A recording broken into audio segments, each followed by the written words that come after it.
नमस्कार दोस्तों और वेलकम टू लर्निंग सीबीएसई जहाँ पे साइंस होती है फन।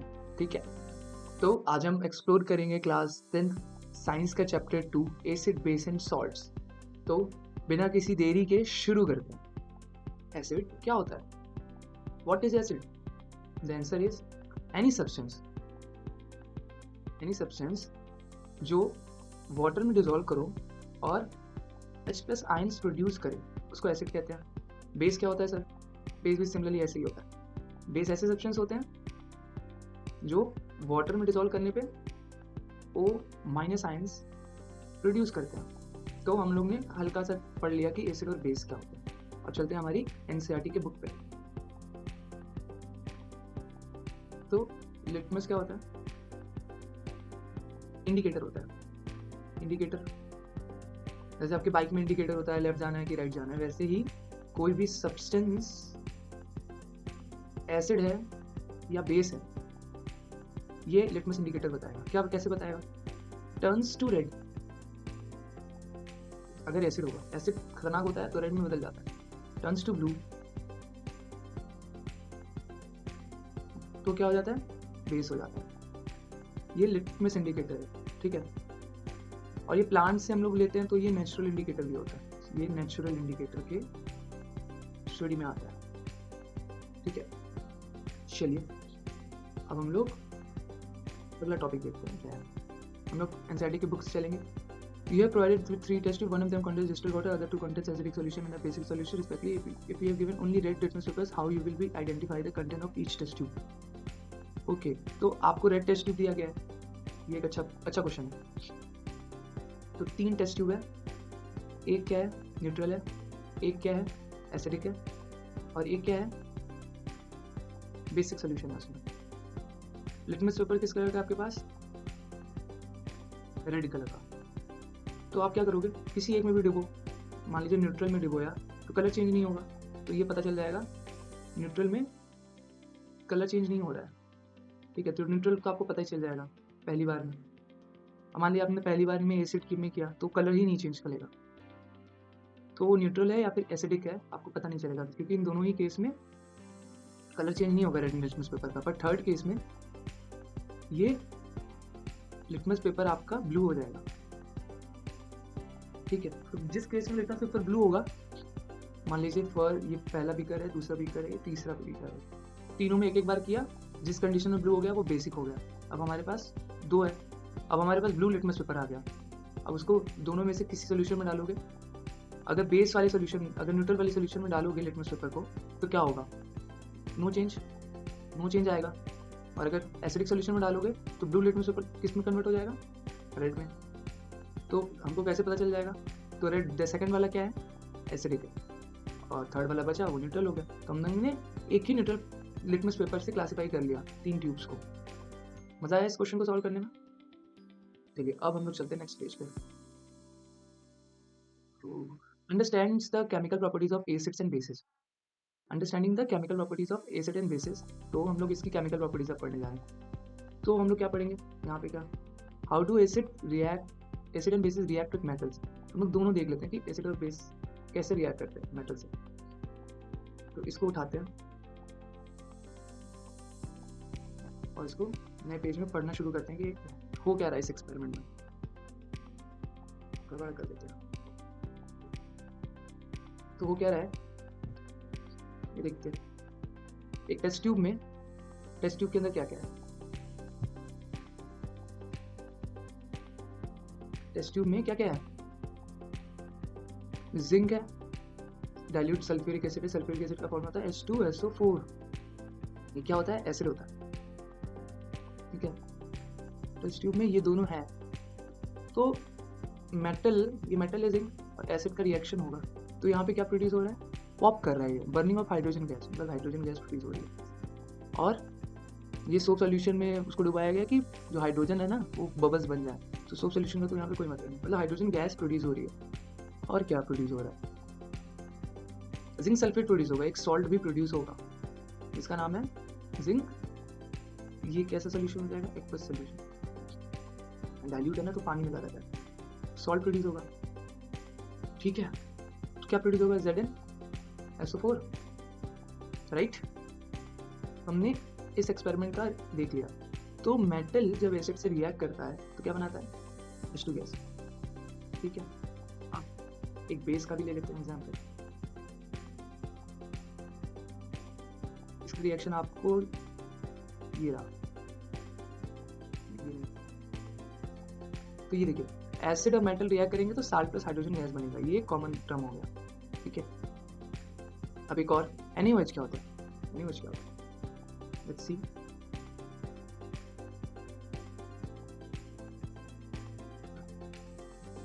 तो NaOH क्या होता है? बेस होता है। जिंक क्या है? मेटल है। सोडियम जिंकेट क्या है? सॉल्ट है।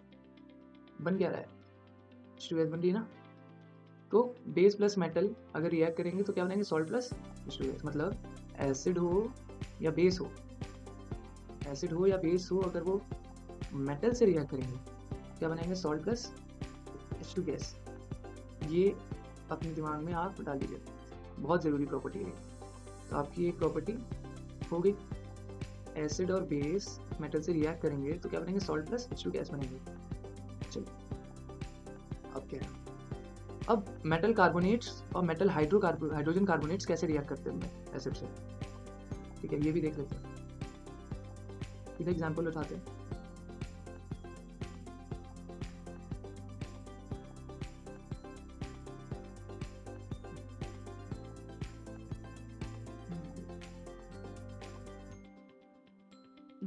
हो क्या रहा है यहाँ पे? हो क्या रहा है देखा जाए।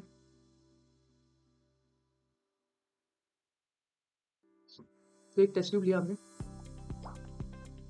ठीक है, एक टेस्ट ट्यूब लिया और उसमें कार्बन डाइऑक्साइड गैस भी डाइल्यूट हाइड्रोक्लोरिक एसिड है। यहाँ पे टेस्ट ट्यूब में क्या है? टेस्ट ट्यूब में क्या है? डाइल्यूट हाइड्रोक्लोरिक एसिड, मतलब HCl है, एक्वस विथ वाटर।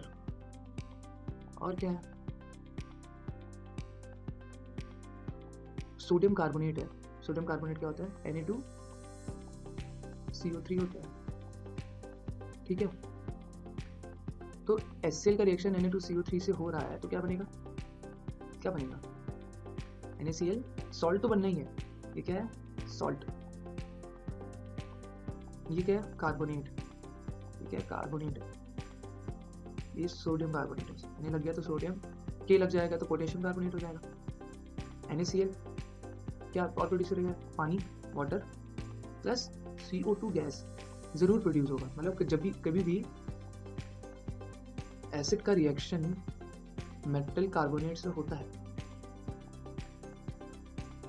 कार्बोनेट से होता है, तो क्या होगा? सॉल्ट बनेगा, वाटर बनेगा और कार्बन डाइऑक्साइड गैस बनेगी। अब कार्बन डाइऑक्साइड गैस को एक्सपेरिमेंटली कैसे वेरीफाई करते हैं? तो जो ये गैस बन रही है ना, जो भी हाइड्रोजन गैस मान लीजिए टेस्ट ट्यूब से ऐसे करके यहाँ से CO2 गैस निकल रही है, तो आप क्या करोगे? यहाँ पे एक मोमबत्ती और यहाँ पे गैस, अगर मोमबत्ती बुझ जाती है, बुझेगी क्यों? क्योंकि CO2 जाएगी और वो एक्सटिंग्विश कर देगी इसको, तो वेरीफाई हो जाएगा कि CO2, ठीक है। CO2 एडोलस होता है, उसमें कोई स्मेल नहीं होती, तो स्मेल से नहीं पता चल कर पाएंगे आप। अब फिर on passing carbon dioxide evolve through a lime water, तो वाइट प्रेसिपिटेट फॉर्म हो जाता है। तो ये CO2 को डिटेक्ट करने का एक तरीका है कि लाइम वाटर में अगर आप लाइम वाटर लेते हैं, ठीक है, जैसे CaOH ट्वाइस लेते हैं और उसपे से कार्बन डाइऑक्साइड पास करा देते हैं, तो क्या बनेगा? CO3 हमें मिल जाएगा बस H2।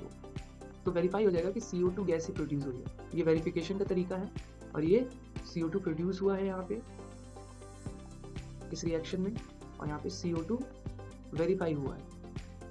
क्योंकि आपको नहीं मालूम कि CO2 गैस ही निकली है, आपको नहीं मालूम कौन सी गैस निकली है, आप वेरीफाई ऐसे करोगे, इसको यूज़ करते हैं यहाँ से, ठीक है। तो ये बात आप समझ गई। और आपको ये भी नहीं पता कि CaCO3 कैसा होता है, पर पहले से पता है कि ये वाइट प्रेसिपिटेट बनाएगा। अगर वाइट प्रेसिपिटेट बन गया तो CO2 वेरीफाई हो जाएगा, राइट। तो आपको बोर्ड्स में ऐसे क्वेश्चन आ सकता है कि when acid react with carbonate what it produces and how will you verify it. तो क्या है, आप 2 रिएक्शन लिखो, फुल मार्क्स लो, 2 नंबर 4 नंबर आ गए, 4 में से 4, मजा आ जाएगा, क्यों। तो एनसीईआरटी पढ़ने का यही फायदा होता है, बोर्ड में सारे क्वेश्चन एनसीईआरटी से बन के आते हैं। चलिए अब हम लोग दूसरा कुछ उठाते हैं। ये हमने पढ़ लिया हाउ टू मेटल कार्बोनेट्स पढ़ लिया, मेटल हाइड्रोजन कार्बोनेट्स पढ़ेंगे, एसिड से वो कैसे रिएक्ट करते हैं। चलो नीचे चलते हैं।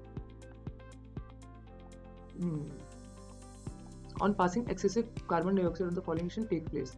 तो ये क्या बना रहा है, CaCO2 से H2 और एक्सेसिव कार्बन डाइऑक्साइड पास करोगे तो ये मेटल कार्बोनेट बना रहा है HCO3, ठीक है। ये चलो अब इसको उठाते हैं,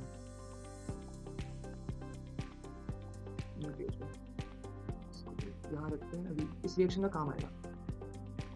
थोड़ा और नीचे जाते हैं, तो इसमें दोनों लिखा metal carbonate plus metal hydrogen carbonate और प्लस एसिड करोगे तो carbon salt plus carbon dioxide plus water बनेगा। तो इजी है ये, मेटल हाइड्रोजन कार्बोनेट बनाने का एक स्टेप है। चलिए इसको एक्सप्लेन कर देते हैं। तो अब इसको ले लिया हमने, ठीक है,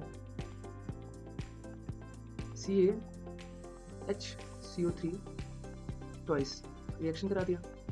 किससे रिएक्शन करा, एसिड से। किसी HCl ले लें उस सोल्यूशन में, मतलब वाटर भी थोड़ा प्रेजेंट रहेगा इसमें। अब क्या करेंगे, ये कन्वर्ट होगा किसमें, Cl2 में, ये होगा HCO3 माइनस में कन्वर्ट होगा, ये H प्लस में कन्वर्ट होगा, ये Cl माइनस में कन्वर्ट होगा। तो ये दोनों रिएक्शन करेंगे तो क्या बनाएंगे, CaCl2 जो कि एक सॉल्ट होता है ना। और क्या बनेगा, अब ये फर्दर डिवाइड होगा किसमें, OH माइनस में और CO2। तो गैस प्रोड्यूस हो गई CO2 और OH माइनस और H प्लस आए, ये रिएक्ट करके क्या बनाएंगे, H2O। तो अब बात समझ में आ गई कि रिएक्शन कैसे टेक प्लेस हो रहा है, समझ में आ गई बात। ये इंटरमीडिएट चीजें हैं, ये इंटरमीडिएट प्रोसेस है। यहाँ पे रिएक्टेंट है, इंटरमीडिएट प्रोसेस होता है, फिर प्रोडक्ट बनता है, ठीक है। तो मैं आपको इंटरमीडिएट प्रोसेस बताता हूँ तो आपको ज़्यादा समझ में आएगा, ठीक है। चलिए अब हम लोग आते हैं नेक्स्ट टॉपिक पे, how do acid and bases react with each other. Acid और बेसिस रिएक्ट करेंगे तो क्या होगा, एसिड बेस रिएक्ट करेंगे तो सॉल्ट प्लस वाटर बनेगा। इसको देख भी लेते हैं एक अच्छे एग्जांपल से।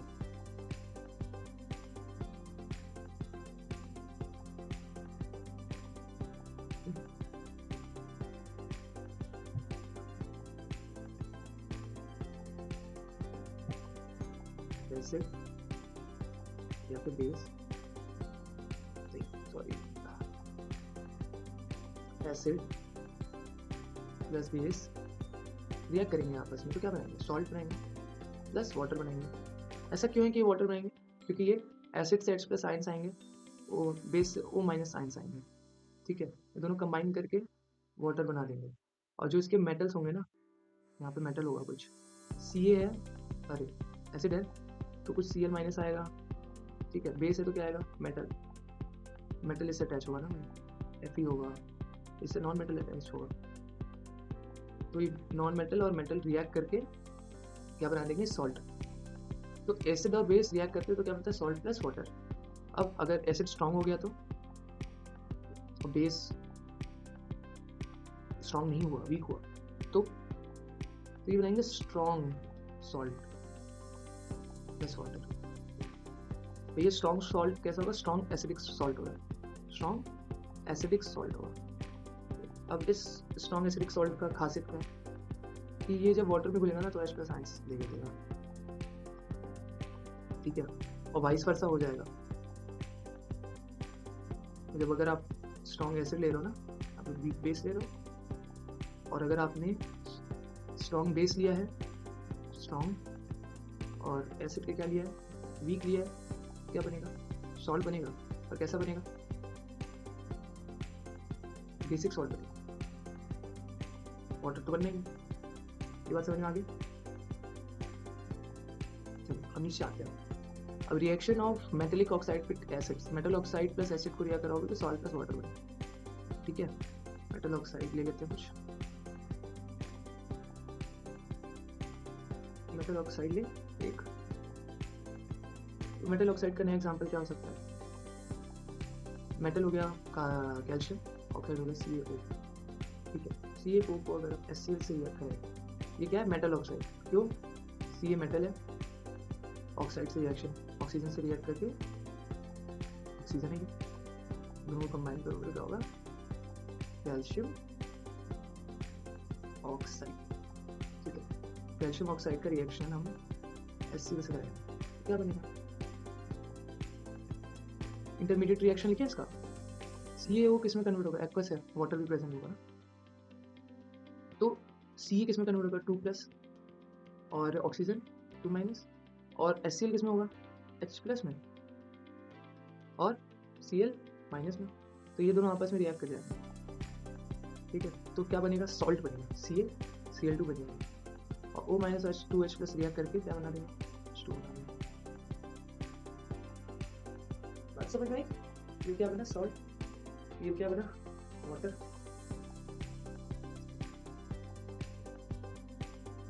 अब reaction of non metallic oxide with base, क्या पढ़ते हैं? Reaction of non metallic oxide with base.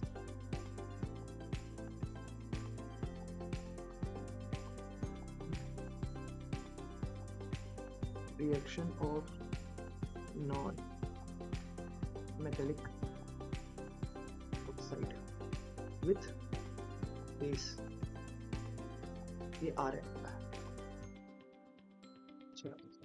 Non metallic oxide क्या होता है? नॉन मेटल्स क्या होता है? Cl। इसका एग्जांपल देखिए, you saw the reaction between carbon dioxide and calcium hydroxide in negative, in which calcium hydroxide, which is a base, reacts with carbon dioxide to produce salt। ठीक है, तो ये एक रिएक्शन है। क्या है? कार्बन डाइऑक्साइड को कैल्शियम हाइड्रोक्साइड से रिएक्ट करा, तो क्या होगा? कैल्शियम हाइड्रोक्साइड, हाइड्रोक्साइड है ना, तो बेस हो जाएगा। किससे रिएक्ट करा रहे हैं? Non metal oxide, non metal CO, C is a non metal, ये नॉन मेटल होता है। ठीक है, तो CO2 क्या हो जाएगा? Non metallic oxide. और इसके एग्जांपल क्या हो सकते हैं? NO2 भी हो सकता है। ये सब भी नॉन मेटेलिक के एग्जांपल्स हैं, नॉन मेटेलिक ऑक्साइड के। अब बेस और नॉन मेटेलिक ऑक्साइड रिएक्ट करते हैं, तो हमने क्या जाना था कि साल्ट प्लस वाटर बनेगा। देख लिया जाए, इसका इंटरमीडिएट रिएक्शन लिखने खुद ही समझ में आ जाएगा। Ca 2+ ions plus OH- ions, और CO2 क्या प्रोड्यूस करेगा? इसका रिएक्शन हम लोगों ने पढ़ा था, बताइए क्या होगा? प्लस वाटर भी तो होगा ना, तो ये कैल्शियम हाइड्रोक्साइड बनेगा, हाइड्रोकार्बोनेट। ठीक है, ये होता है। चलिए, how do acid and what do all acid and bases have in common? Let's see in section 2.1। ठीक है, all acid generates hydrogen gas on reacting with metals, so hydrogen seems to be common in all acids. So let's perform the activity to investigate whether all compounds containing oxygen, hydrogen are acidic. तो क्या है? चलिए अब इसको हम लोग पढ़ते हैं कि हो क्या रहा है। What do all acids and all bases have in common? बहुत इजी है, बहुत।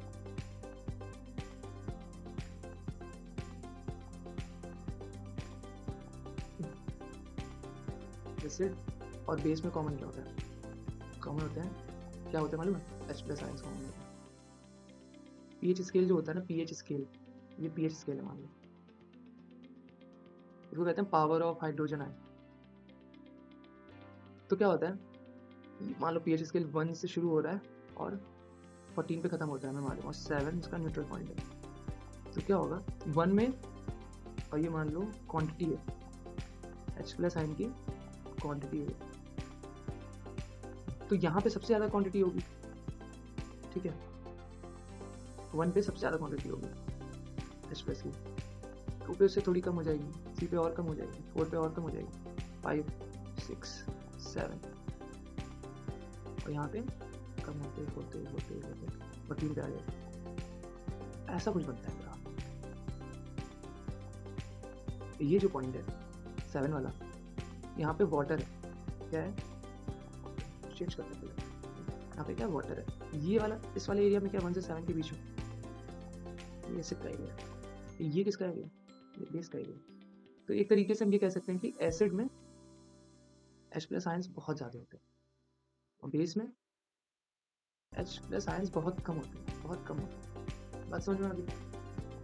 अगर हम लोग सिमिलरली OH लें, अगर हम लोग OH का ग्राफ बनाए, मान लीजिए हम लोग यहाँ से OH की क्वांटिटी डिफाइन कर रहे हैं, OH माइनस की आयंस की क्वांटिटी, तो बेस में तो सबसे ज़्यादा होता है ना,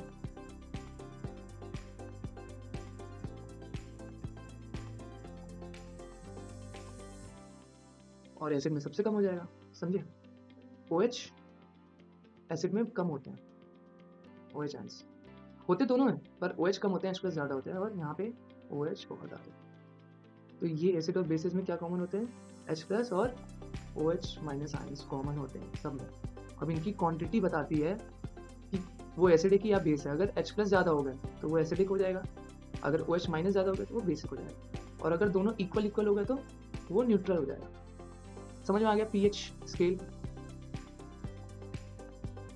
pH स्केल भी होता है, POH स्केल भी होता है, वो ऐसे यहाँ से मेजर करता है, ये इधर से मेजर करते हैं, पर जनरली हम लोग स्टैंडर्ड वे में pH स्केल करते हैं, हाइड्रोजन आयंस को मेजर करते हैं। चलिए समझ